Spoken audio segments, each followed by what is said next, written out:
Guys, I am back with another babysitting guide video, and this video is going to be the greatest tip that I have received as a babysitter or a child care provider.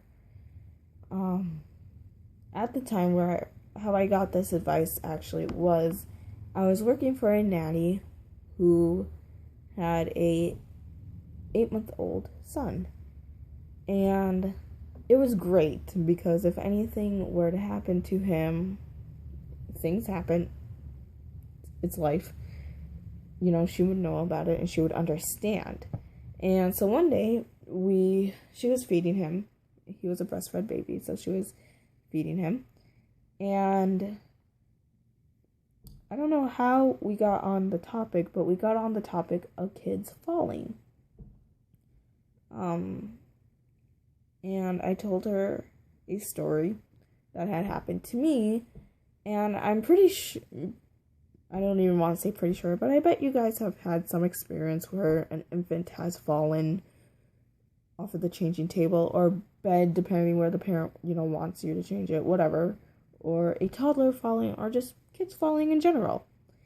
And so she said, the greatest thing that I have received as a nanny is if you don't act like it's a big deal, they won't act like it's a big deal. I put this piece of advice to test, and I was watching an almost 1-year-old, and he was starting to walk, and he kept falling, and I think he might have just bonked his head on the coffee table. And I didn't rush over there to comfort him. I simply acted calm, and I said to myself, this happens. Kids were never meant to be stabled. They're not meant to automatically know how to walk. In a way, and I don't want to sound cruel or anything, but in a way it's like they kind of have to learn how to deal with that pain. And it just happens. They're kids. They're top heavy. And so I simply just grabbed a toy that would, grab his attention. And he was completely fine. He stopped crying and he shook the rattle. And I was like, wow, that was really easy. And I know, as especially girls, women, ladies, our first instinct is to comfort them. Because I know when I watch kids, and I'm sure many of you agree, or all of you can agree, that we have the maternal instinct, obviously. And so we want to take care of them the best we can. But I never seen anybody do that in my life. And so I thought, why not try it? And I was really amazed.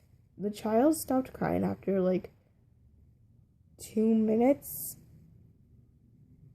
and was completely fine.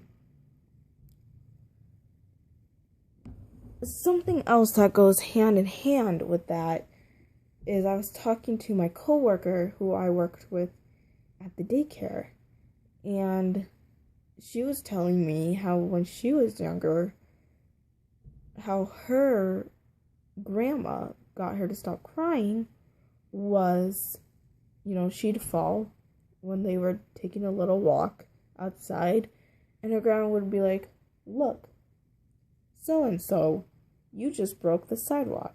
As we all know, sidewalks have cracks. She goes, what? And the grandma goes, you just put a crack in the sidewalk. And she totally would forget about the fact that she'd fallen because she broke the sidewalk. So that's probably my best tip I can give to you guys as a babysitter. I want to do another video on time management and just how to handle your time between school and babysitting and after school activities. So I'll make that video next, so stay tuned. Later, guys.